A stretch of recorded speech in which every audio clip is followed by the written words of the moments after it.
अपने प्यार के 35 टुकड़े कर खलनायक बने आफताब की एक चूक उसे सलाखों तक ले गई। भले उसने श्रद्धा वालकर को मिटाने की खातिर मांस काटने की ट्रेनिंग से लेकर वेब सीरीज तक देखी हो, पर कानून के लंबे हाथ उसके गिरेबान तक पहुंच ही गए। श्रद्धा का सोशल मीडिया पर अपडेट आना जब बंद हो गया तो उसके मम्मी डैडी को टेंशन हो गई।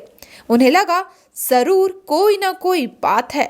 दोस्त महिम भी चिंतित हो गए। कुछ ऐसे दोस्त भी सामने आए जिसने कहा कि श्रद्धा ने अपनी जान को खतरे में बताया था। श्रद्धा को जानने वाले हर किसी को पता था कि वो लिव इन रिलेशनशिप में आफताब के साथ दिल्ली में रह रही है। दोनों मुंबई के एक कॉल सेंटर में काम करते थे। पहले ही मुलाकात में दोनों में दोस्ती हो गई थी। बाद में यह दोस्ती प्यार में बदल गई। दोनों में खूब तकरार भी होते रहती थी। श्रद्धा के बारे में मीडिया में खबर उछली कि वो हर किसी से वीडियो कॉल पर ही ज्यादा बातें करती थी।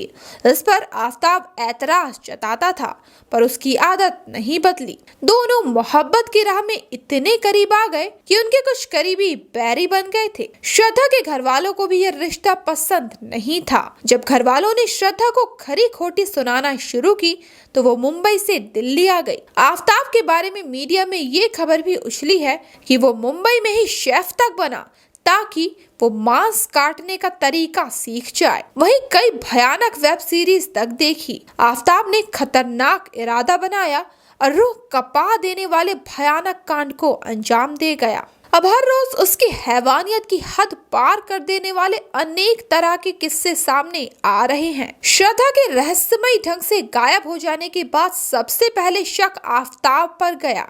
किसी को आफताब पर संदेह ना हो इस खातिर वो श्रद्धा का इंस्टाग्राम भी खुद कई दिनों तक चलाता रहा, ताकि उसके नाते रिश्तेदार और दोस्तों को ये लगते रहे कि श्रद्धा जिंदा है। लेकिन वो अपने बिछाए जाल में खुद ही फंस गया। पुलिस ने जब उसे पकड़ा तो उसने सबसे पहले यही कहा था कि श्रद्धा उसे छोड़कर चली गई है। ऐसे में पुलिस ने उससे सवाल किया था कि जब श्रद्धा छोड़कर चली गई तो उसने मिसिंग रिपोर्ट दर्ज क्यों नहीं कराई। यही वो सवाल है जिसका जवाब वो नहीं दे सका।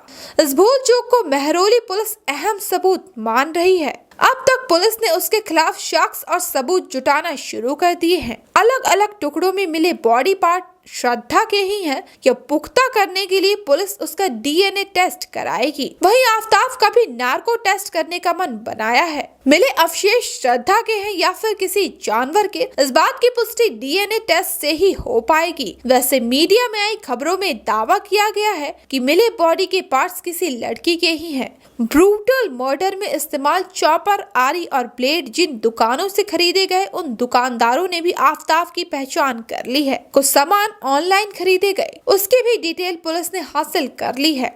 श्रद्धा के पिता, फ्लैट में रहने वाले अन्य लोग और श्रद्धा के कुछ दोस्तों का भी बयान ले लिया गया है। श्रद्धा की हत्या के बाद गुनहगार ने उसके खाते से अपने खाते में 54,000 रुपए तक ट्रांसफर किए थे। अब तक कोई सीसीटीवी फुटेज नहीं मिला। ज्यादातर जगहों पर सीसीटीवी कैमरों में 1 महीने की ही रिकॉर्डिंग है। श्रद्धा की मौत को 6 महीने से ज्यादा हो गए। पुलिस को अब तक कोई फॉरेंसिक सबूत नहीं मिला है। श्रद्धा को काटने वाले हथियार तक नहीं मिले।